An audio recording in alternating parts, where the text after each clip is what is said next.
Hello and welcome to today's League of Legends Roundup. We're going to cover the games that took place in the LCK and LPL this Saturday morning. Tomorrow's roundup will have the FlyQuest TL games on it, as is the case with the LCS. In case it runs late, I can't make this video wait until 9, 10 o'clock at night my time, only 6 hours before the turnaround for these games. I'm not going to do that. So that's going to be on tomorrow's video. Tomorrow I'm going to be out of, I'm not going to be here. So due to that, these games are all going to be on Monday's roundup. Tomorrow's roundup will only be TL and Fly, and me previewing the top and EDG match. So that's all tomorrow's roundup will be, and that'll be up before I leave in the early morning. So now for the LCK today. By the way, in the description, you'll see a link to the Discord if you'd like to come join that. We do BS about the games as they go on. Some people do watch parties on occasion. If you go to the Rules and Rolls channel and you click on the little microphone there, you will be notified when a watch party occurs. So Sandbox and Gen G, as predicted, Gen G ran over Sandbox 3-1. Ruler 22-10-35, 31% of the damage. Doran 16-10 and 35, playing 2 Aatrox games. Prince 24-10 and 17. Closer 9-12-24, 29% of Sandbox's damage. So, how do we feel about this? Well, this was all determined in bot lane. Prince actually did very well in game 1 in a losing effort, had 10 kills, so that's a thing. However, there were some interesting things with the Sandbox draft. I feel like they thought that they had to throw everything but the kitchen sink at Gen G in hopes of winning, which makes sense. I mean, Gen G are a lot better than Sandbox, but they played Neela for game 2, 3, and 4. I don't think they played it game 1, but 2, 3, and 4, Prince played it to varying success. Game 3 being a win. They had Sandbox outright won. I would not say Gen G threw or anything. It was almost like I think 9 of the 10 picks were the same from game 2, where Gen G ran over Sandbox. Sandbox ran back the same draft and won. The only difference being Gen G had Rakan instead of Renata at support. I will say that I also believe that the Dove Renekton prio made absolutely no sense. I continue to pick Renekton B1 for games 2, 3, and 4. That was a big mistake. Dove is not good. So he should be on Ornn, Gragas, things like that. And because they didn't pick those and they put him on Renekton, he fed his face off. Game 2, I think he went 0-9 and 0. Like, just absolutely atrocious. Sandbox have to write the draft if they want to get out when it comes to going into the World's Qualifier in the Gauntlet, having to be with probably Dom1, I'm going to assume. And then, well, Dom1 or T1. KT and DRX. Honestly, I don't think Sandbox are going to get past KT drafting like that. Rascal will take advantage of Dove in that situation. I really do honestly believe that. And if that becomes the case, I think Sandbox will be a quick exit and not go to Worlds at all. So they have to right the ship. Ruler obviously performing very well. Everybody else on Sandbox outside of Prince actually had more deaths than kills. That's why Closer is referenced as the second player. They just got completely railroaded. It was bad. EDG and RNG going on at the same time. EDG went 3-1. Very surprising. EDG went with JJ instead of Junjia. I was not a fan of that move. I believe that you should not be swapping your roster going into playoffs. I understand JJ has been your starter for the majority of the season, but over the last several weeks, well, not several, but a couple weeks at least, they'd been using Junjia in the jungle over JJ with success. And actually, like I said yesterday, the first time they swapped was actually when RNG and EDG played during the split. Now EDG win 3-1. Viper goes 26-4 and 15, 40% of the team's damage as they continue to give him Zeri and Sivir. Scout 13-8 and 23 in mid. And then RNG, the only player that had a positive kills over deaths was Breathe, going 12-8 and 7 with 29% of damage. Gala 5-10 and 10 in bot lane. RNG looked downright awful. EDG are cooking. LNG and EDG are really showing up right now, which is very scary given the fact that they have such good players on their teams. EDG with Scout and Viper and Mako, and then LNG with Tarzan and Duembi. And Lamau. This is not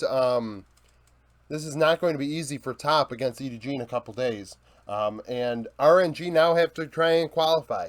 in the qualifiers. So that loss to LGD is now biting them in the ass, because if they had beaten LGD, they wouldn't have been in this. They would have been on. They would have been the next game, but they also would have had a chance to lose and then stay in the playoffs and not be bumped down to the qualifier. So this is a thing. This is a real thing, that you cannot take the bad teams lightly at the end of the split and waste games. I mean, Zhao, who looked awful. Wei is not looking good. Honestly, RNG looked like crap. They really did. EDG just beat the crap out of them. I would argue more so than Gen G over Sandbox. It was just complete destruction. Viper, I mean, like I said, 26, 4, and 15. Like, that is dominant. Like, Viper looked dominant in bot lane. Breathe, the game they won, he had 8 kills on a Fiora, ending with a quadra kill. That's what got them over the hump and winning game 3. So, I mean, that is a thing. And Breathe has shown flashes, and it looks like Fiora, Jax, things like that are actually more his style. Similar to Bin, but not as good as Bin. But RNG, it's actually kind of funny. RNG's exit a lot like BLG's. Obviously, BLG can't go to Worlds or nothing. They're done. But similar, RNG, their top laner is the only one kind of doing work. Everybody else is just getting beat up. It was not close at all. It was really actually disappointing. We thought this series would be close. I had a 3-2 RNG, and was not the case. Okay, Dom 1 and T1 tomorrow. Dom 1 12th, T1 8th, 15-3, 11-7. Week 2, day 4, T1 1-2-0, Zeus 11-3 and 8 in top lane. And then week 9, day 4, just last week, T1 1-2-0, Gumayushi 17-3 and 17. I believe in that one I said Duck Down versus Guma is what I want to watch, and it is again. Guma obviously playing very well in that second series. Why else would I mention him? But at the same time, Duck Down is coming off of a very good performance against KT, where he went like 29 and like 8 or something, like 29 and 6. I mean, single-digit deaths, over 25 kills. A very, very good performance against what I considered, honestly, a better bot lane than Guma Carrier this split. We have to keep in mind, when they did play Damwon before the split ended, it was a clean 2-0 by T1. It was very clean. It reminded us that T1 is a Worlds contending team. They may have righted the ship. Carrier playing champions that more fit his style. I saw the Nautilus, which is definitely more his vibe than Lulu, Yumi, Nami, and things like that. So, excuse me, I think T1 might just roll with what works for them and not really care about the meta, which might be good enough for their bot lane, because the way the meta is, their bot lane is really really had a lot of issues. So I'm looking at that, maybe a 3-1 for T1. I don't know. My predictions will be on the Patreon. If you do esport gambling or betting and you want my insight, there is a fee for that on Patreon. LNG and Victory 5. I think LNG have this one. I think that they have this one. LNG 8-8 coming off of a win against, oh my God, who did they just beat? Who did they just knock out? Oh my God. Weibo. Victory 5, 13-5, fourth in the power rankings. Week 7, day 5. Victory 5, 1-2-0. Zhao Lao Bao, 13-6 and 21. In that one, LNG were still screwing around with Panda C in top lane. That is not the same team we're watching right now. Ale has returned, and Ale has returned in a big way, completely beating the crap out of the Shy in the last series, which was huge. Beating the crap out of whoever he played before that. What was it? No, he didn't beat the crap out of Bin. He didn't beat the crap out of Bin. Oh, Summit. Did Ale play Summit? Flandre played Summit. Forget who LNG played. LNG... They beat somebody. I'm losing track. Too many games going on at once. But nevertheless, Ali's been really good the last 2 series, and it's definitely given LNG a different vibe. Tarzan Sejuani was disgusting against Weibo. And honestly, Doumb's starting to come into his own as well. Oh, OMG. I think they're against OMG. No, OMG were knocked out by FPX, weren't they? Oh, Jesus. I'm just all over the place. It doesn't matter. Somebody in the comments, I'm sure, will try and right the ship here for me, but it doesn't really matter. Either way, Ali's really cruising, and Victory 5's most glaring weakness is Rich, and I think Ali is going to take advantage of him.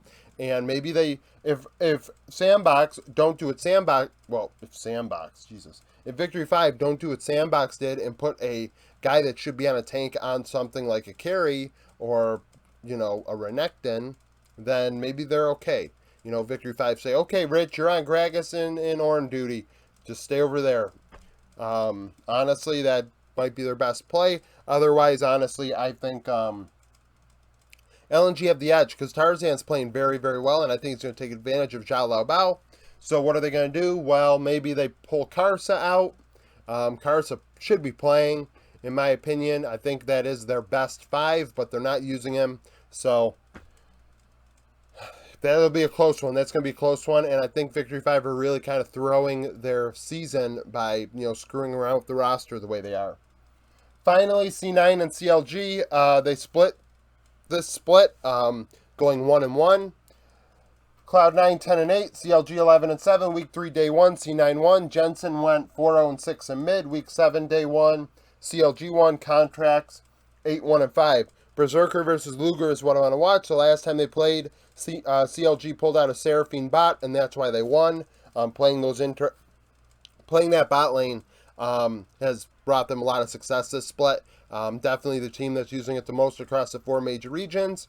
The way I look at it, it does come down to Berserker and Luger. This is a big moment for Berserker to kind of showcase what he's got against a bot lane that he should be better than. It'll definitely be quite a test for him. I am leaning C9 probably on this one because I think that they are better in all 5 roles. But I think also I probably have a little clouded judgment on CLG. I'm probably a little harsher than most people are on him. It's hard to really buy into this. It reminds me, people say, oh, it's not FlyQuest. It reminds me so much of FlyQuest in spring. It really does.